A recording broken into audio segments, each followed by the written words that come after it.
Sa mga balitang pambansa, pinakakasuhan na ng House Quad Committee ng Crime Against Humanity ang dating Pangulong Rodrigo Duterte kaugnay ng madugong war on drugs. Base po sa progress report na inilabas ng Quadcom, damay rin sa pinasasampahan ng reklamo ang mga senador na sina Bongo at Senator Ronald Bato de la Rosa at maging iba pang personalidad. Ang paliwanag ng komite na patunayan daw kasing may death squad talaga at hindi rin nakatulong sa problema sa droga ang drug war kahit marami ang pinatay.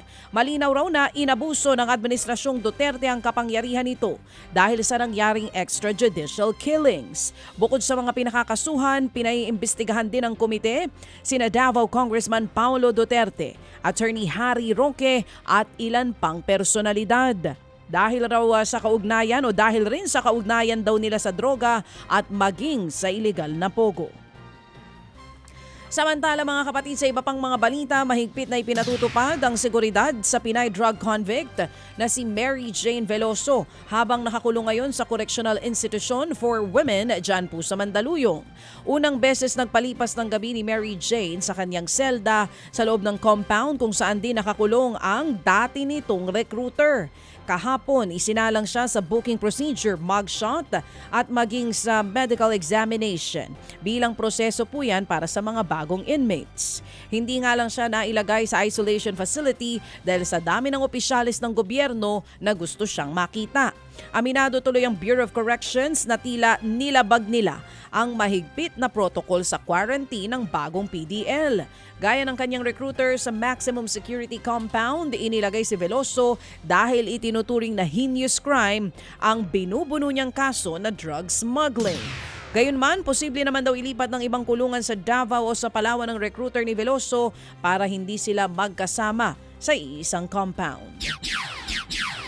Umaaray naman ngayon ang Department of Labor and Employment o DOLE matapos tapyasan din ng 18 billion pesos ang hiningi nilang pondo para sa susunod na taon.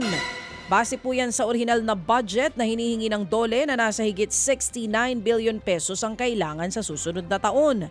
Pero ayon kay Labor Secretary Benny Laguesma, 51 billion pesos na lamang ang itinirang pondo sa kanila ng BICAM.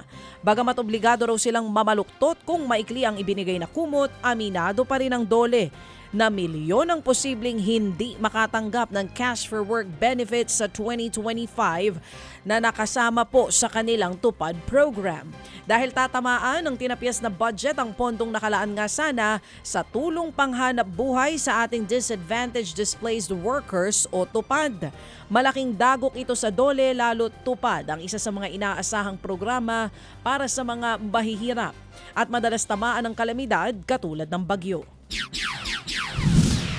Siguro kung sa pagbabawas ng amount na yan ay humigit kumulang siguro hindi bababa sa 1-2 milyon po. Diyan po talaga nakatulong yan sa mga farmers, mangingisda, mga disadvantaged sector na kung saan napagkalooban po sila ng pagkakataon na magkaroon ng panggagalingan ng kanilang pangangailangan.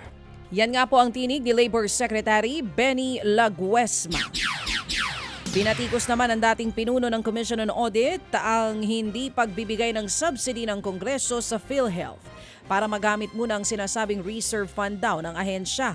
Ayon po kay dating COA Commissioner Heidi Mendoza, hindi totoong may reserve fund ang PhilHealth dahil nasa deficit o kulang pangaraw sa pondo ang state health insurer.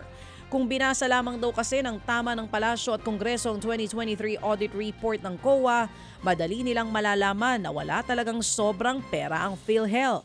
Dahil nasa 488 billion pesos lamang ang reserve fund ng ahensya, pero nasa higit 1 trilyong piso naman ang obligasyon nilang bayaran na insurance.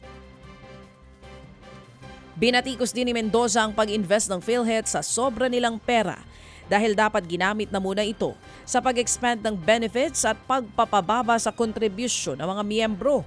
Labag daw sa batas ang pag-invest agad sa excess fund lalo't walang nakatenggang pera ang ahensya na minamandato naman sa Universal Healthcare Law para magamit sa bigla ang pangangailangan. Hindi totoong may reserve. Hindi mo pa nga nasasatisfy yung tinatawag nating reserve requirement. Na punduhan mo, dapat meron kang nakasuksok sa iyong sa future mong pangangailangan in 2 years. Yung March financial statement nila, deficit na rin sila. Ang ibig po sabihin nito ay wala tayong excess cash. At lalong-lalo na kung mangangako ng expanded benefits.